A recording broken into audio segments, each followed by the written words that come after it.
अस्सलाम वालेकुम। आज मैं आपको मैदा बनाना सिखाऊंगी। इसके लिए हमें चाहिए होगा 3 कप मैदा, 1.5 tablespoon salt, 1 tablespoon sugar, 2 to 3 tablespoon oil, ये instant yeast 1 tablespoon, milk 2 to 3 tablespoons, lukewarm. ठीक है, सबसे पहले हम यीस्ट को एक्टिवेट करेंगे ताकि हमें पता चल जाए कि यीस्ट सही है या नहीं। अगर आपका यीस्ट सही है तो पिज़्ज़ा डो सही बनेगा, अगर नहीं तो पिज़्ज़ा डो सही नहीं बनेगा। उसके लिए हमें हाफ से भी कम ल्यूक वार्म वाटर चाहिए। यीस्ट 1 टेबलस्पून और 1 टेबलस्पून शुगर जो हमने रखी है वो हम पानी में मिक्स करेंगे और इसको 10 to 15 मिनट्स रखेंगे। ये हमने इसमें यीस्ट और शुगर डाल दिया है, तो अच्छे से मिक्स करके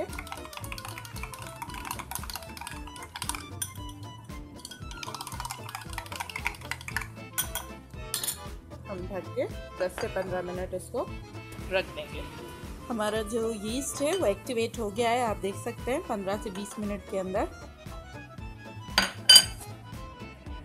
हमारा जो यीस्ट है वो एक्टिवेट हो गया है, आप देख सकते हैं 15 से 20 मिनट के अंदर। अब हम इसे आटे में मिक्स कर देंगे।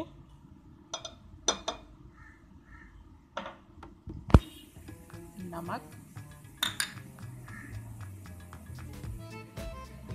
ऑयल,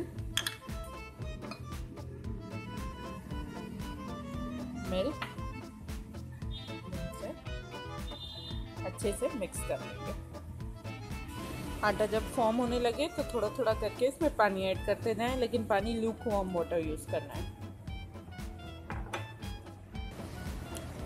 ये हमने इसको स्लेब पे ले लिया है आटे को, ताकि हम इसे अच्छी तरह से गूंद सकें। कम से कम 10 मिनट तक आपको इस आटे को गूंदना है और आटा थोड़ा सा हार्ड रखना है, बिल्कुल सॉफ्ट नहीं करना है। हमारा आटा बिल्कुल तैयार है, रेडी है। इसको हम बहुत बड़े कंटेनर में रखेंगे जो कम से कम ट्रिपल द साइज हो, क्योंकि ये आटा फूलेगा।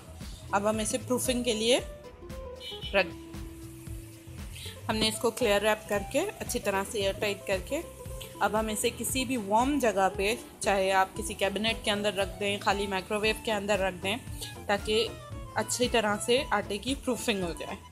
तकरीबन 30 से 40 मिनट अगर आप वार्म प्लेस पे रखते हैं।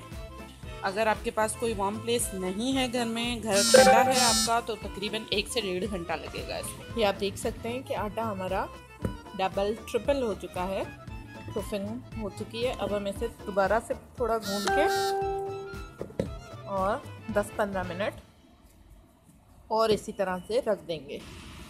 सब कुछ रेडी है। अब हम पिज़्ज़ा की टॉपिंग करेंगे और फिर पिज़्ज़ा बेक करेंगे। टॉपिंग के लिए हमें चाहिए होगी सबसे पहले पिज़्ज़ा सॉस, ये मैं आपको नेक्स्ट वीडियो में बनाना सिखाऊंगी। उसके बाद थोड़ी सी हम चीज़ डालेंगे। उसके बाद चिकन और वेजिटेबल्स अपनी पसंद की आपकी, उससे आप टॉपिंग करेंगे और उसके बाद मज़ीद चीज़ से आप उसे फिल करेंगे। पैन पे पिज़्ज़ा का डो लगाने से पहले पैन को ग्रीस करना बहुत ज़रूरी है। और मीनवाइल हमने अपने ओवन को भी प्री हीट पे रख दिया है 200 डिग्री पे 20 मिनट्स के लिए। आप चाहें तो पैन पे आप रोलिंग पिन के थ्रू भी लगा सकते हैं, मैं हाथ से प्रेफर करती हूँ। इस तरह से पूरे पैन पे आ दें और उसके बाद हम इस पर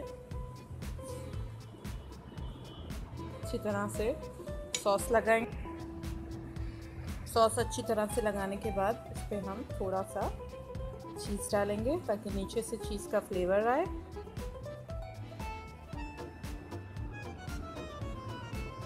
उसके बाद इस पर हम चिकन की टॉपिंग करेंगे।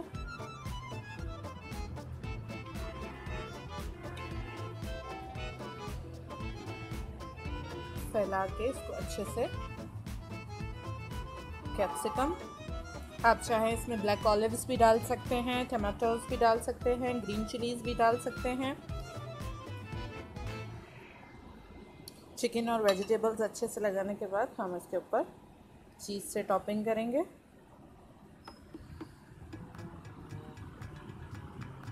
दोनों चीज़ को मिक्स करके हमारे दोनों पिज़्ज़ा अब ओवन में जाने के लिए तैयार हैं। हम थोड़ा सा जो है ऑरिगेनो के ऊपर स्प्रिंकल कर देंगे। हमारे दोनों पिज़्ज़ा अब ओवन में जाने के लिए बिल्कुल रेडी हैं। ओवन भी हमारा प्रीहीट हो चुका है। थोड़ा सा ऑरिगेनो हम इसके ऊपर स्प्रिंकल कर लेंगे, just for little flavour.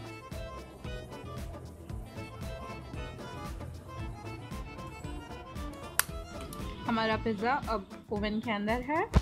180 degree पे हमने 20 मिनट्स प्री हीट किया। उसके बाद 10 से 15 मिनट तक ये बेक होगा। लास्ट के जो 2 मिनट्स हैं वो हम अपर ग्रिल ऑन कर देंगे ताकि हमारी जो चीज़ है उसमें कलर आ जाए। ये हमारे पिज़्ज़ा रेडी हैं।